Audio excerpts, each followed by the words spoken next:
So welcome this week. We're going to be kind of doing something a little bit different. We're going to focus more on summer planning and give you guys a chance to kind of share with one another. And then we'll all come back and share some of the highlights of what you talked about and do some additional Q&A and thinking together. But real quick, something Bill Collins mentioned before everybody jumped on. He's got a document that is kind of a deep dive into some things that universities are thinking about, especially facility-wise, before they're going to reopen. And, I think it's a pretty long document, but especially those of you that have buildings, if something like that would be helpful. He's put that in the GroupMe chat, which I think probably some of you all aren't on that, but if you want it and you can't get it from there, let me know and I'll make sure that you get the link to that. But like I said, this week we're going to be diving into summer planning, and it'll work a little bit different. What we're going to do, I'm going to send everybody into breakout rooms. So the Zoom kind of does that automatically. So it's going to pick who's in what room. So if you don't like who's in your room, sorry, but we'll probably do 5 to 10 people in a room. And once you go to that breakout room, I would encourage you to put your video on, unmute yourself so that you can, all be able to converse and kind of talk together and see one another. But there's not going to be an assigned leader in your room. So you can avoid that awkward first minute of, people kind of looking around, waiting. But by just jumping in, if y'all want to go around and everybody introduce yourself, and then just go around and start sharing some of what you're doing. You're going to automatically get kicked back into the main room at after 15 minutes. So you'll be in those breakout rooms for about 15 minutes to talk through some of what you're doing. And you'll see a 1 minute kind of warning message pop up when you're about to get sent back. And so after that minute is done, it'll automatically send everybody back to this main Zoom room. So if you haven't done it by the time you see the 1 minute kind of warning come up, be sure and designate somebody from your group to kind of be the spokesperson for your room, because when we come back, we'll start with just kind of letting one person from each group just kind of share some of the highlights that they talked about, some of the best ideas that they heard in the breakout room and that kind of thing. So go ahead and designate somebody to be that person to do that. And you can really discuss anything related to the summer and how you're utilizing your summer in these breakout rooms. But I'm going to post a few questions over here in the chat. So those will be there if you want a few questions to kind of prime the pump, get you started talking and sharing, then you can use those questions. But if you have other ideas or other things that you want to talk about related to the summer, then certainly you're welcome to do that. And so again, when we come back, we'll kind of have a time for each group to share a little bit, but then we'll also open up for any additional questions or thoughts that might have come up as groups were sharing, and we'll go from there. So sound like a plan? I'm gonna go ahead and I'll pause the recording because I don't know how and if it would actually record the breakout room. So the recording, once it's posted, is just going to be kind of the highlights of what we talk about outside of the breakout rooms. So that also, I guess, gives you some freedom to say whatever you want in the breakout room. So welcome back. And while you all were in the chat, I did list that several of you said you weren't on the GroupMe and would like to see that document. So I posted it in the chat over here. Can somebody, Sean, I can see you. Can you thumbs up can you see it? There's actually like a big long link, and then there's a shorter one at the bottom. It starts with acha.org. Okay. Yeah, I don't see it. Okay. I think if you posted it while we were in groups, it didn't show up. Okay. I just redid it. Did it come up now? Yeah, see it now. Okay. It's So that's the link to the document that Bill Collins was talking about earlier. So if that's helpful for anybody, then feel free to click on that and use it. It's what all health services are going to be using as their guidelines. So deep dive into that, but give you some things to think about. Well, I wasn't really sure how much time to give you all, but hopefully nobody was twiddling their thumbs waiting for more to talk about. But would love to kind of let groups share a little bit about what they talked about. So group one, let's see. Arliss, Corey, Daniel, that was your all's group. Did you all assign someone to share?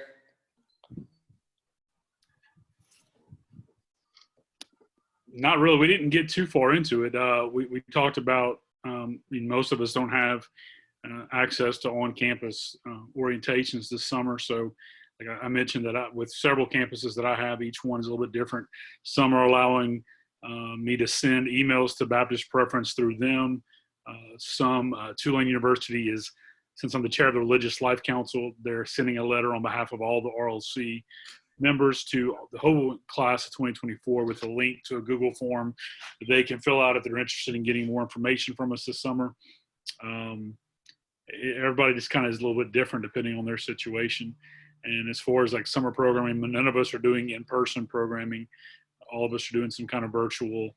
I know Eddie mentioned a great idea that Florida's doing where they're having a weekly gathering for all their BCMs in the state on Tuesday nights via Zoom.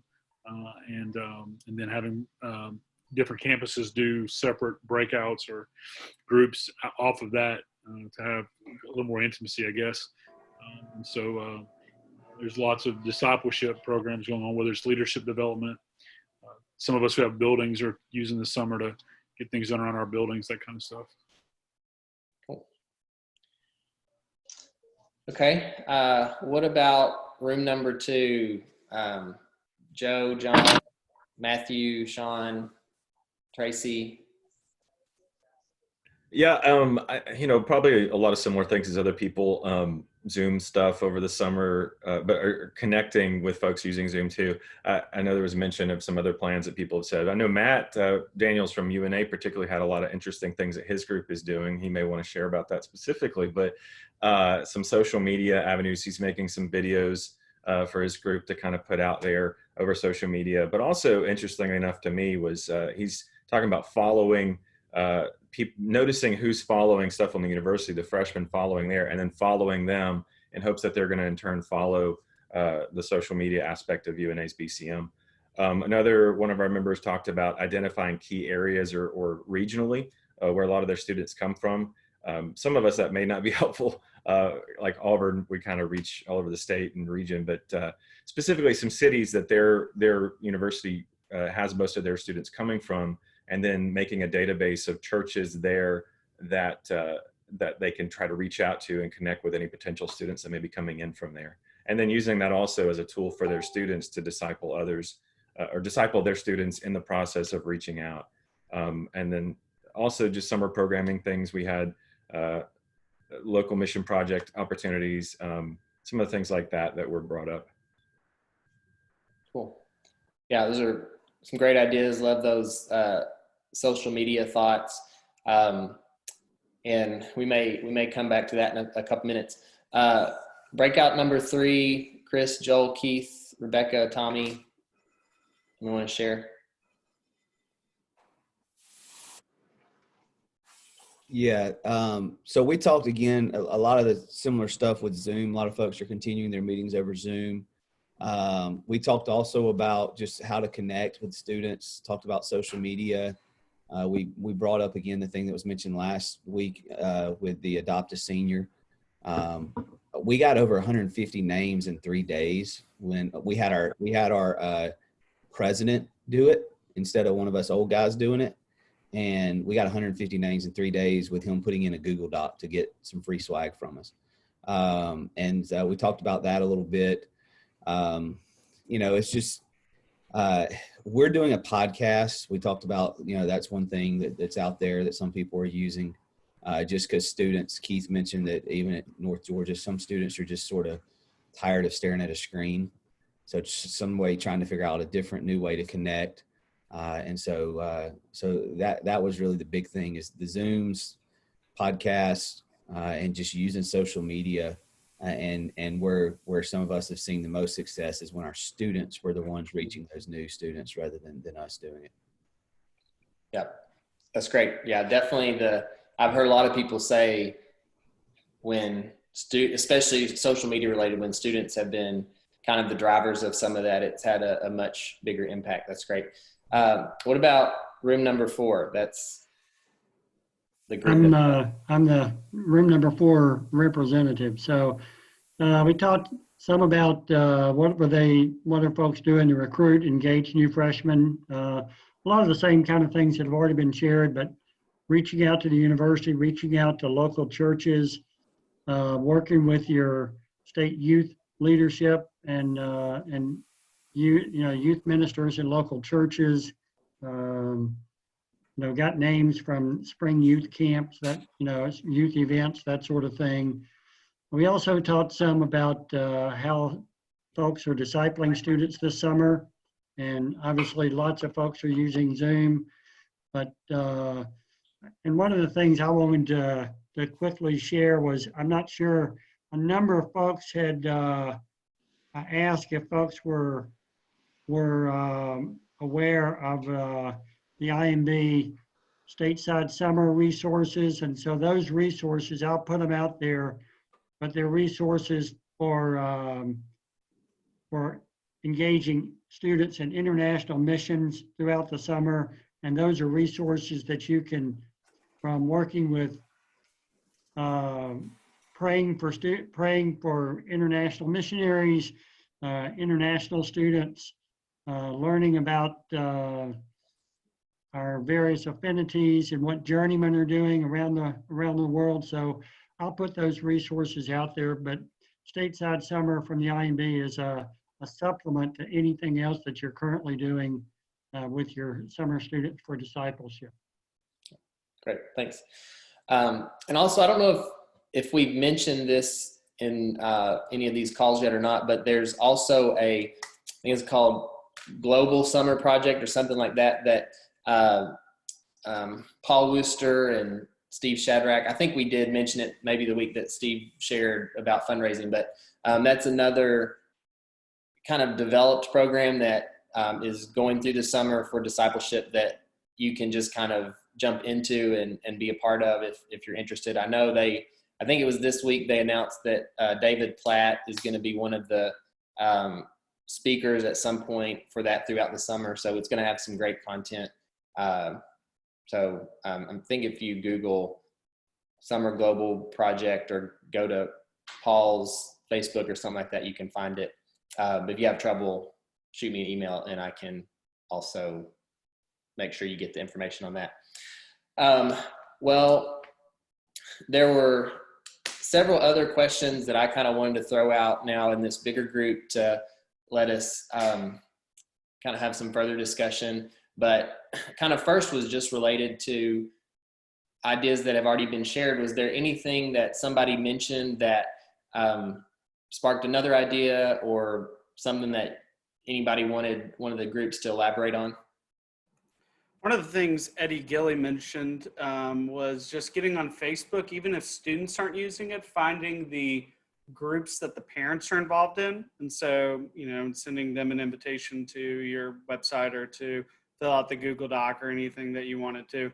I thought that was a really good idea. The one other thing that Tommy and I talked about last week or 2 weeks ago is he said that they're trying to invite the freshmen into their summer Bible studies. And so if they can get their contact information through any of those things, having a kind of an inductive Bible study or just a easy entry road Bible study that they could get involved in and go ahead and meet people, see students, those kind of things, gives them something to do over the summer and gives them something to look forward to.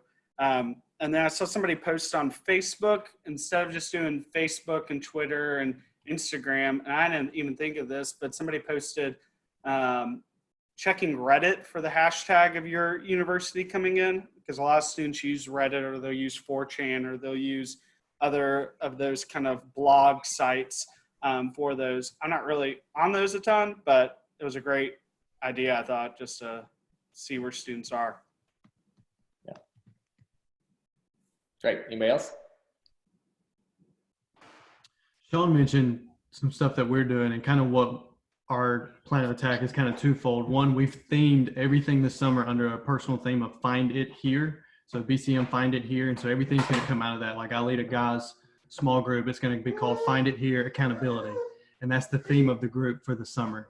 But kind of what we're doing social media wise is there's actually a UNA 2024 Instagram page that the freshmen are on, that they're members of. And so our students have gone through with our BCM, and they've literally followed every person on that page, sent messages through social media to, find that. That's where we found the hashtags that they're using, but it was a full page, and like they're posting like bios of students and what they're interested in.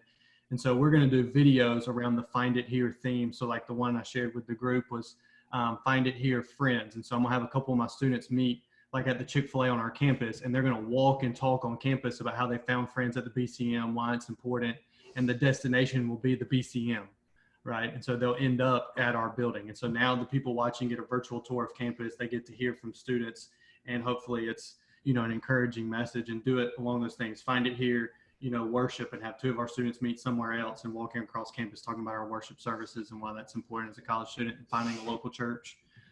So that's kind of what we're doing. Is it's going to be very heavy video, posting those on social media, sending those out with friends, personal connections to churches, kind of deal. But that's kind of the theme. Is our theme is Find It Here, and we're going to show people what they can find at the BCM throughout the summer through activities and social media posts. Yeah, that's a great theme. And also, man, I think if you can find those kind of pockets on Instagram or whatever for your campus where a lot of those incoming freshmen are already gathering, that's huge opportunity. So yeah. I'm not on it, but I know Snapchat now has a group message. And so actually a couple of our students started a UNA BCM Snapchat group, and they've got some incoming freshmen that have joined that group, and now they're connecting with students via Snapchat. And they talk about all kinds, like Wednesday was Would You Rather Wednesday. One of my students said they spent 3 hours on Snapchat arguing, would you rather have pizza for the rest of your life or tacos for the rest of your life? And so while that may not be what we want them to talk about, at least they're connecting and building relationships so that when we can get face-to-face on campus, that part's already done, and now we can just take on running. that's great. Don't forget that your universities, as they prepare for their summer orientations, they too will be on Instagram most likely, and they're reaching out to those students coming in to those SOARs. So by reaching out to the university, they could possibly add you. I know just the other day, our university SOAR Instagram started following our Instagram. So that's a plus, and that helps, cross connect with any new students. So finding out what your university is doing social media wise and adding that even within the things you tag, that'll be really important. Hey guys, one of the things that we did when I was talking about that website that our president started posting on Facebook is that he created a Google Doc, and in that Google Doc he had 10 things that he asked, which was basically what information are you interested in receiving. And so when we got all of those contact info, or all that contact info over 3 days, we also got pretty much a snapshot of what these incoming freshmen were interested in. And like one of the things they were interested in was local restaurants. And so we immediately put into action a plan to start contacting local restaurants and get coupons and discount cards, et cetera, so that we can stick them in the mail and send them to these kids. And so that was not why that was put out there. That he wasn't thinking, he was just trying to give them something to click, to be honest with you. And then we got all the information back, and it was like, Nate, this is brilliant. And he was like, yeah, it wasn't on purpose. So that may be something you guys can use as well. Hey, Bill, I want to encourage you, everybody, to consider using Zoom calls once you get names of freshmen. Yesterday at 6:23, I sent a text to the freshmen I have names of at LSU so far, inviting them to a Zoom call at 5 o'clock today or 7 o'clock today. And I've got a couple of my leaders are going to be with it.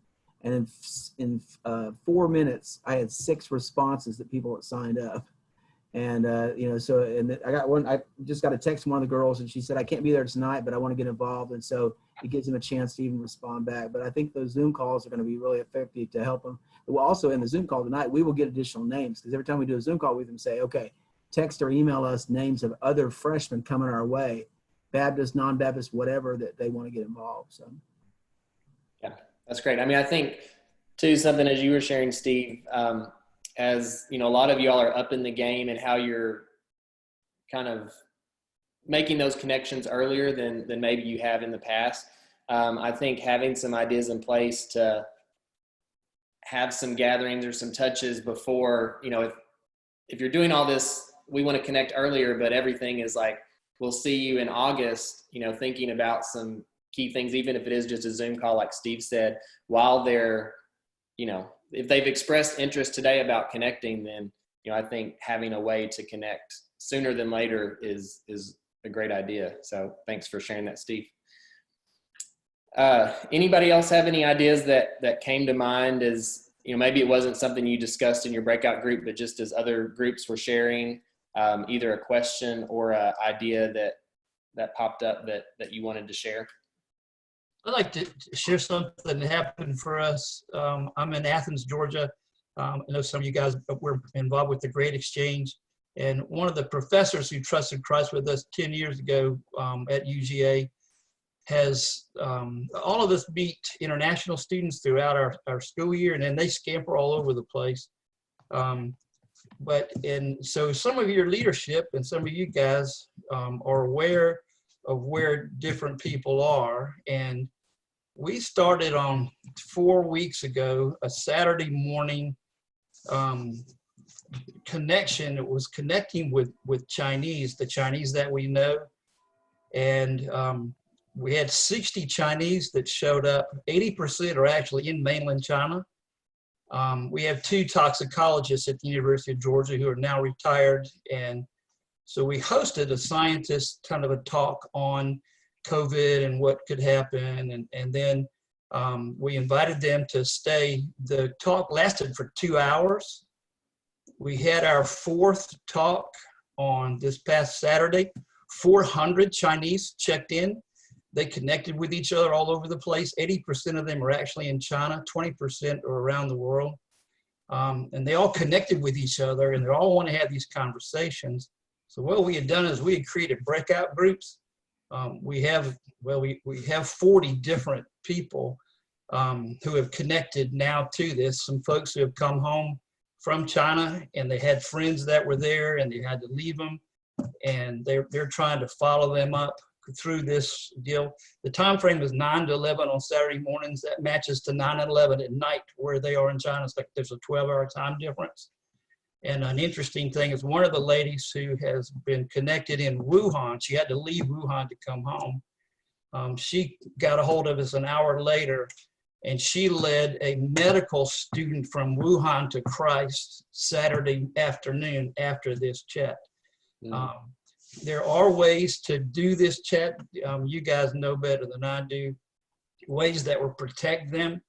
The WeChat is one means, you know, they're all being kind of checked out. But if you have some kids who are part of your leadership team, they've been hanging out with some internationals this past year, and then now they've had to leave and go someplace else. And you might encourage them to see about setting up some of this conversation with the folks who have already left, and they are connecting to people and then connecting people. And we were shocked.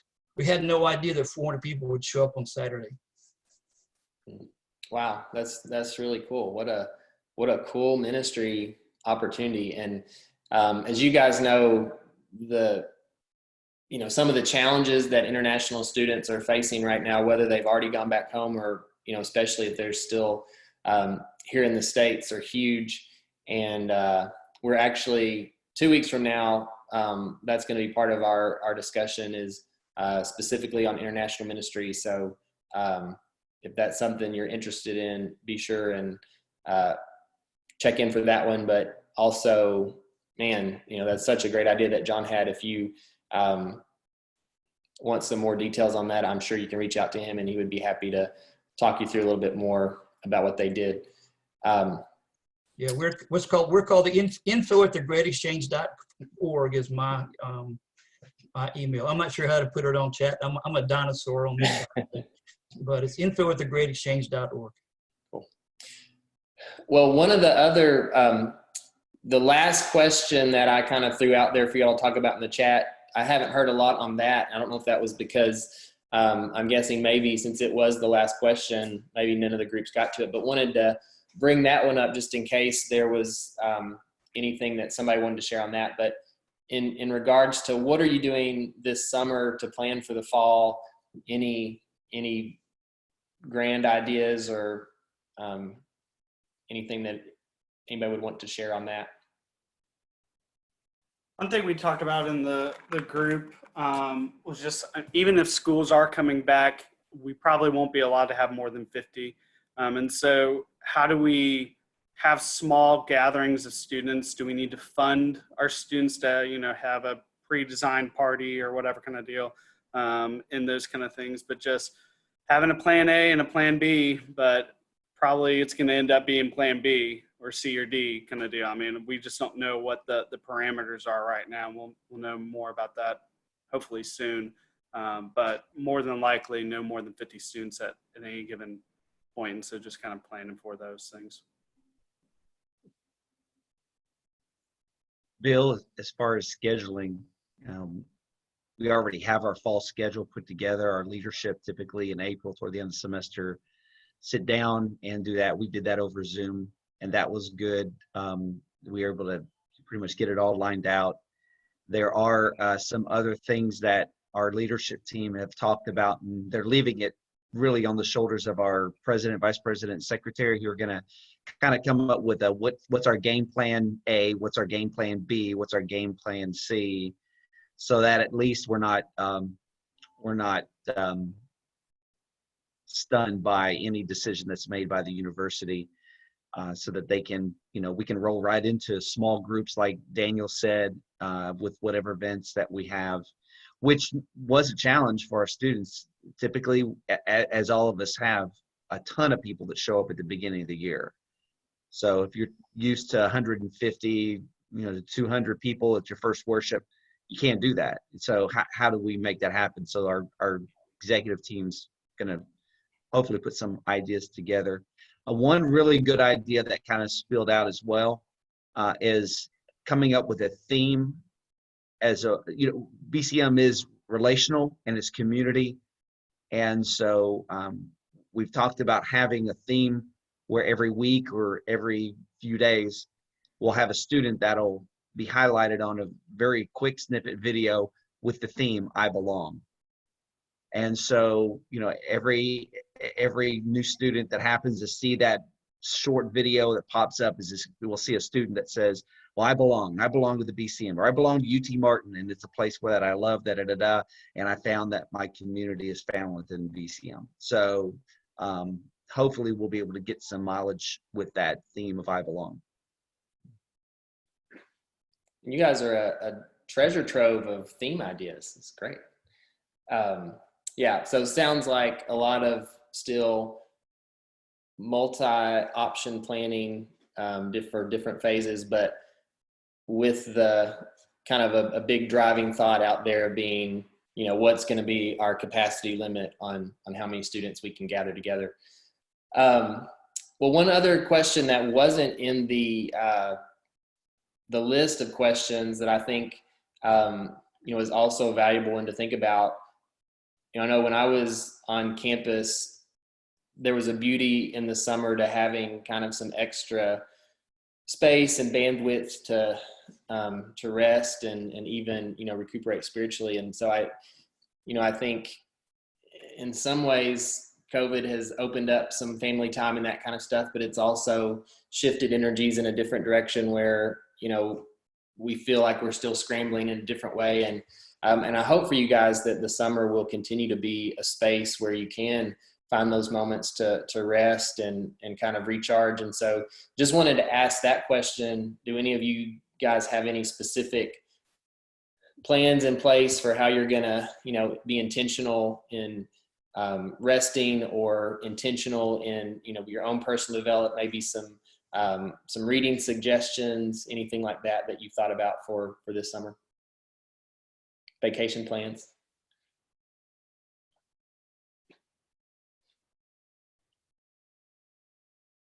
I guess my wife and I planned 2 trips for, one's a family trip and then one's for just the 2 of us to get away. And so then I planned our summer activities around those. So like before I planned anything for the summer, I planned that first and then went from that to be intentional in that. And thankfully I have a wife that holds me accountable and slowing down and resting, because I would not. I would just keep going. I know all of y'all in here don't know me, but I was a former college basketball coach. And so there was no such thing as downtime, except for like a few couple weeks in March. And so that's kind of what I've done, is just kind of that. And then I've got about 3 or 4 books picked out that I'm just kind of pivotal through the summer, but I'm also starting seminary in a month. So that'll consume a lot of my time. Yeah. You're not going to get much rest then. I know our group as a whole is probably not great at resting, but if we ever do it, it's, I think happens during the summer. So I hope you all are protecting some of that time. And any other book suggestions that anybody would throw out?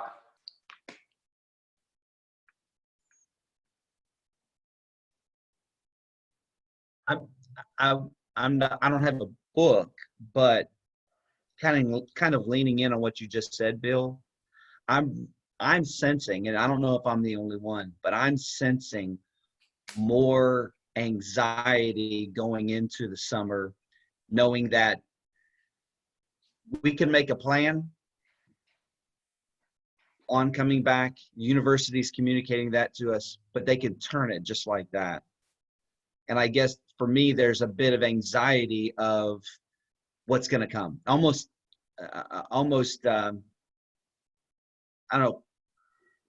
As we prolong this process, it's almost frustrating of not being in the normal rhythm of what happens. Because you're right, summertime hits, chill out, relax, get to reconnect with your family, but